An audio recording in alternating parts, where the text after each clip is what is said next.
Some years ago, when I was living in Boulder, I was speaking one evening with Rabbi Zalman Schachter Shalomi, and I mentioned to Zalman something that bothered me and I was a little embarrassed about. I commented, sometimes in New York, in our apartment, we're on the Upper West Side, I'll be having an intense conversation with someone and suddenly our concentration will be shattered by the sound of an alarm. It could be an ambulance siren.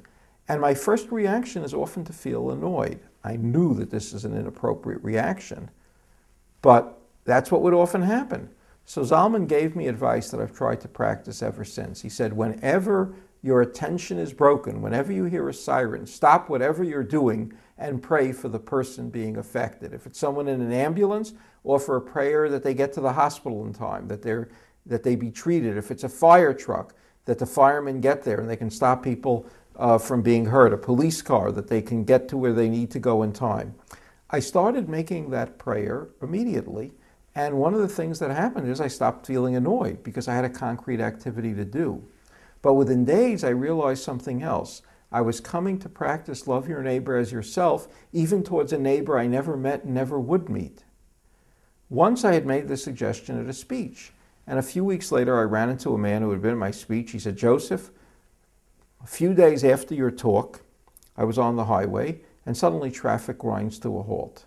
And I could see way up ahead, there was an ambulance, there had been an accident. He said, normally in that situation, the thought that goes through my head is my bad luck, which when you think about it is pretty ironic. Somebody else has been in an accident and we're thinking my bad luck.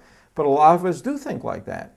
So he said, I thought back to the suggestion you made because I knew usually when that happens, I just get annoyed and more annoyed as I'm waiting for the traffic to finally go forward. So he said, for over those next 20 minutes, I tried to pray as much as I could for the person who had clearly been hurt in the accident.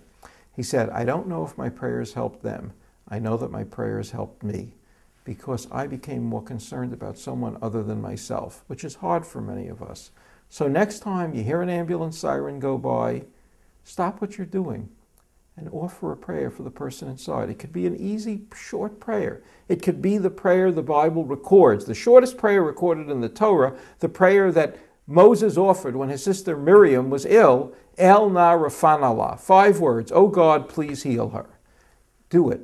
We'll become finer people and we'll learn how to practice love your neighbor as yourself, even towards those that we haven't yet met.